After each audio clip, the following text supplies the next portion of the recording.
ఎమ్మిగనూరు వ్యవసాయ మార్కెట్లో జరిగిన అగ్ని ప్రమాదంపై పరిశీలించిన MLA doctor BV Jayanageswarareddy market yard అభివృద్ధిలో భాగంగా ఎలాంటి ఇబ్బందులు కలగకుండా చర్యలు తీసుకోవాలని ఆదేశించిన ఎమ్మెల్యే ఇక నుండి ఎలాంటి అగ్ని ప్రమాదాలు జరగకుండా జాగ్రత్త వహించాలని సూచించిన ఎమ్మెల్యే బివి జయనాగేశ్వరరెడ్డి ఎమ్మెల్యేతో పాటు మార్కెట్ యార్డ్ చైర్మన్ మల్లయ్య సిబ్బంది పాల్గొన్నారు.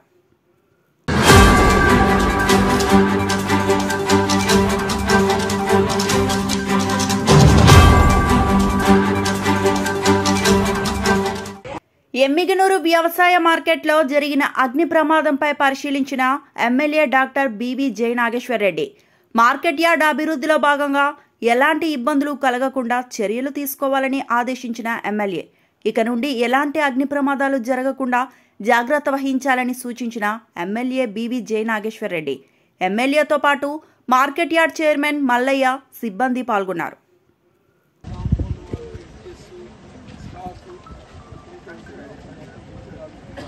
దాన్ని ఏదైతే మనకున్నటువంటి ఇరిగేషన్ బోర్డు అడ్వైజరీ మీటింగ్ లో కూడా పెట్టి మన ప్రాంత రైతులకు ఏ ఇబ్బంది కలగకుండా ఆ నీళ్లను కూడా సక్రమంగా వచ్చే విధంగా ఏర్పాటు కూడా చేస్తున్నాం తెలియజేస్తూ ఈ అగ్ని ప్రమాదాన్ని అన్ని కోణాల్లో కూడా చూసి ఒక పక్క ఏదైనా కానీ కుట్ర కోణం ఉంటే దాన్ని కూడా పట్టుకోవాలని చెప్పి చెప్పడం జరుగుతోంది. భద్రతా విషయంలో ఈ మార్కెట్ యార్డ్ యొక్క భద్రతని ముఖ్యంగా సీసీ కెమెరాస్ పెంచి పటిష్టంగా రేపు రాబోయే రోజుల్లో ఎటువంటి ఇబ్బంది కలగకుండా అదేవిధంగా సేఫ్టీ మెజర్స్ లో ఇక్కడ ఉన్నటువంటి సెక్యూరిటీని కూడా పెంచే విధంగా ఏ రకంగా చేయాలని కూడా అన్ని చర్యలు కూడా తీసుకుంటారని తెలియజేస్తుంది. ఇప్పుడు లీజుకు తీసుకున్న వ్యక్తి ఆయనకు కూడా కొంచెం బాధ్యత ఉండాలి, ఎందుకంటే అక్కడ ఆ ప్రాంతాన్ని చూసుకుని. బట్ దురదృష్టం కాబట్టి జరిగింది సంఘటన, వారికి కూడా ఆ నష్టానికి ఏదైనా జరిగిన దానికి గవర్నమెంట్ దృష్టి కలెక్టర్ గారి దృష్టి తీసుకెళ్లి వారికి కూడా ఏదైనా సాయం చేసే విధంగా ముందుకు. మార్కెట్ యార్డ్ లో అగ్ని ప్రమాదం జరగడం దురదృష్టకరం. ఇక్కడ ఉన్నటువంటి లీజ్దారుడు ఎవరైతే భాష ఉన్నారో వారిది తెల్లవారుజాము ఈ అగ్ని ప్రమాదం జరిగింది. దీంట్లో నేను ముఖ్యంగా సీసీ కెమెరాస్ ఏదైతే ఉన్నాయో ఇవి కూడా మార్కెట్ యార్డ్ లో సక్రమంగా ఫంక్షన్ చేయడం లేదని నాకు తెలియడం జరిగింది. దీని వెంటనే సీసీ కెమెరాస్ ప్రతి పాయింట్ లో కూడా వల్నరబుల్ పాయింట్స్ ఎక్కడెక్కడైతే ఉన్నాయో మార్కెట్ యార్డ్ లో అన్ని పెట్టి త్వరలో టెండర్ పిలిచి ఈ యొక్క మార్కెట్ యార్డ్ యొక్క సేఫ్టీ ముఖ్యం.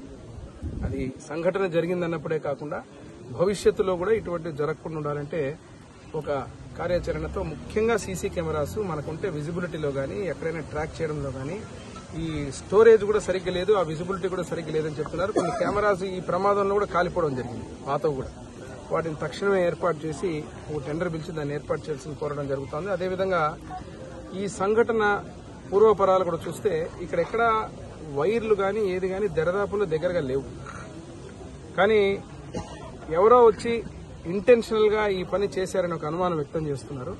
దాని మీద పోలీసు వారికి కంప్లైంట్ ఇవ్వడం జరిగింది. వారిని కూడా తరోగా ఇన్వెస్టిగేషన్ చేసి ఏదైతే దీంట్లో ఎవరైనా కానీ కుట్రపూరితంగా కావాల్సిన ఈర్ష్యతోటో లేకపోతే ఏదైనా తెలియకనో తెలిసో చేసినటువంటి తప్పిదం ఏదైనా ఉంటే దాన్ని కూడా త్వరలోనే ఛేదించి దాన్ని పట్టుకునే విధంగా చర్యలు తీసుకోవడం చెప్పడం జరిగింది. మార్కెట్ విషయంలో కూడా ఈరోజు ప్రభుత్వం కూడా చూస్తోంది. పత్తి విషయంలో కూడా పత్తి కొనుగోలు 8,500 రూపాయలు పెడుతూ ఈరోజు చిన్నింగ్ మిల్స్ కూడా ఏదైతే ఉన్నటువంటి 4 చిన్నింగ్ మిల్స్ కూడా ఏదైతే మన గవర్నమెంట్ ఇబ్బంది పడకుండా రైతులు ఇబ్బంది పడకుండా కొనుగోలు చేసే విధంగా కూడా చెప్పడం జరిగింది సీసీఏ ద్వారా.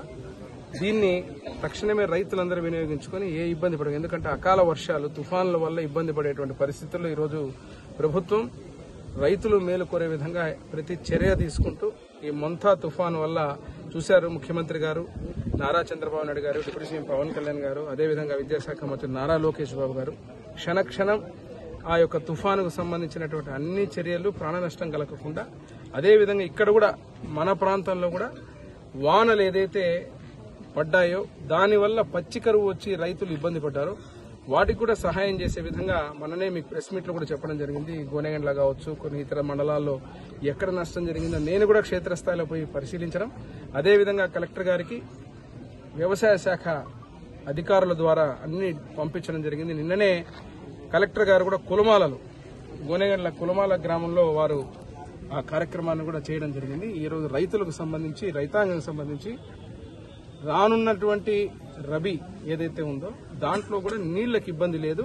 ఈరోజు గాజులు దిన్న ప్రాజెక్టు కావచ్చు గోనెగండ్లలో, అదే రకంగా మనకున్నటువంటి వివిధ ప్రాజెక్ట్స్ కావచ్చు, తద్వారా ఆ నీళ్లను కూడా సక్రమంగా ఇబ్బంది పడకుండా చేసే విధంగా ముందుకు పోతామని తెలియజేస్తూ ఏదైతే ఒక 1000-2000 ఎకరాలకు మనకు ఎల్ఎల్సీ ద్వారా వచ్చేటువంటి నీళ్లు కొద్దిగా సమయంకు